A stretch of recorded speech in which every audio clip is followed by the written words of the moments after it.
ভোলা সদর উপজেলা থেকে ঘূর্ণিঝড় রিমালে ক্ষয়ক্ষতির সর্বশেষ খবর জানিয়েছেন সহকর্মী অনন্ত হাসান মাসুদ।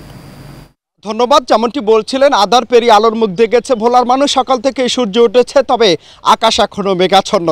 যদি একটা বিষয় জানাতে চাই, বিগত বেশ কয়েকটি নিউজে আমি জানিয়েছিলাম যে ঘূর্ণিঝড় রিমালের প্রভাব ভোলায় কিন্তু ব্যাপকভাবে পড়েছে এবং গতকাল সারাদিন কিন্তু সারা রাত সহকারে ভোলা কিন্তু বিধ্বস্ত হয়েছে।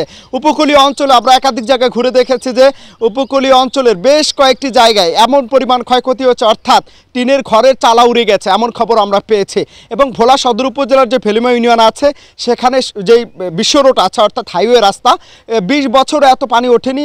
পানির এতটা চাপ ছিল যে রাস্তা দুই জায়গা দিয়ে ছিঁড়ে গেছে, যার কারণে জোয়ারের পানি ঢুকে কৃষকের যেই এই মৌসুমি যে সকল আবাদগুলো আছে সব নষ্ট হয়ে গেছে। এর মধ্যে আছে যে আউশ ধান, সোয়াবিন, যেগুলো জেরিলা সোয়াবিন ছিল, এর পাশাপাশি আরও যে কৃষি যেই পণ্যগুলো আছে সব নষ্ট হয়ে গেছে, অর্থাৎ ব্যাপক ক্ষয়ক্ষতির মধ্যে পড়েছে কৃষকরা। একটু ভোলার দক্ষিণে যেতে চাই।